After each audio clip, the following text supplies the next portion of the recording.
Monsieur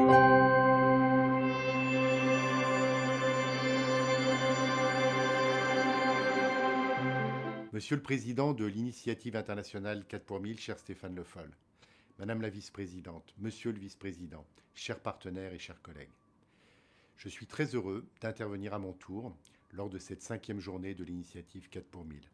Elle est chère, vous le savez, à l'INRA, devenue INRAE, depuis sa création, lors de la COP à Paris. INRAE, c'est aujourd'hui l'Institut français de recherche pour l'alimentation, l'agriculture et l'environnement, fruit de la fusion en 2020 d'INRA et d'IRSTEA. Et nous sommes devenus un leader mondial de la recherche sur les ODD, les objectifs du développement durable, notamment fin zéro, lutte contre les changements climatiques et vie terrestre. Comme vous le savez, nos scientifiques se mobilisent en étroite collaboration avec l'initiative au sein du comité scientifique et technique, mais aussi au travers des nombreux programmes de recherche nationaux, européens et internationaux. Alors, cette 5e journée est consacrée au partenariat porteur de transformation pour soutenir la mise en œuvre du plan stratégique. Et INRAE est à l'origine de plusieurs projets de recherche et d'innovation qui me paraissent intéressants. À l'échelle nationale, je voudrais souligner la réalisation d'une étude majeure en 2019 qui était la première à ma connaissance pour évaluer de façon très précise le potentiel technique et économique de séquestration du carbone dans les sols d'un pays, la France en l'occurrence, et notre agriculture française métropolitaine. Nous avons essayé de l'étendre au niveau international et c'est près de 20 pays européens qui se sont engagés dans une étude similaire, ainsi que la Suisse, la Norvège, la Turquie, dans le cadre du programme européen conjoint Horizon 2020 sur les sols, qui est coordonné par INRAE. En France, l'étude a suscité un grand intérêt de la part des agriculteurs, des entreprises, qui regardent comment mobiliser ces potentiels. On travaille avec eux de deux façons, en développant des méthodes d'analyse et de suivi du carbone dans les sols, ce qui va permettre aux agriculteurs notamment de faire certifier leurs projets avec un label national français bas carbone.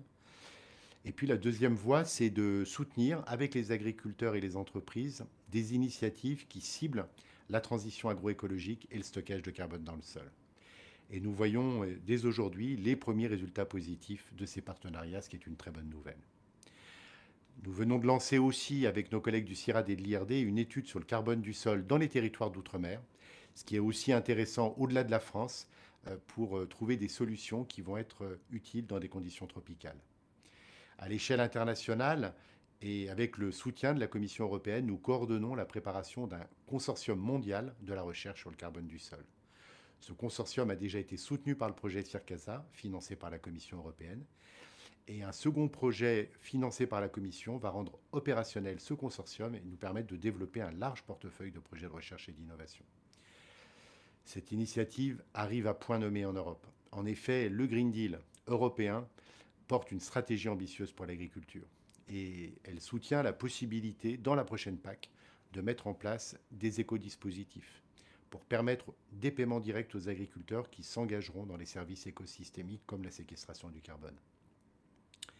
Avec le soutien de la KIC Climat, nous avons développé un premier réseau de projets européens d'agriculture pour le stockage de carbone dans le sol, le réseau SCARF.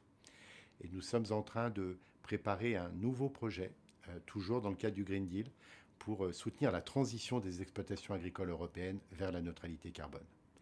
Ceci s'insère dans une autre initiative, la Soil Deal Mission, qui a été récemment lancée et qui porte un objectif concret de conservation des stocks de carbone dans le sol lorsqu'ils sont élevés et d'augmentation lorsqu'ils sont faibles, comme c'est souvent le cas dans les sols arables.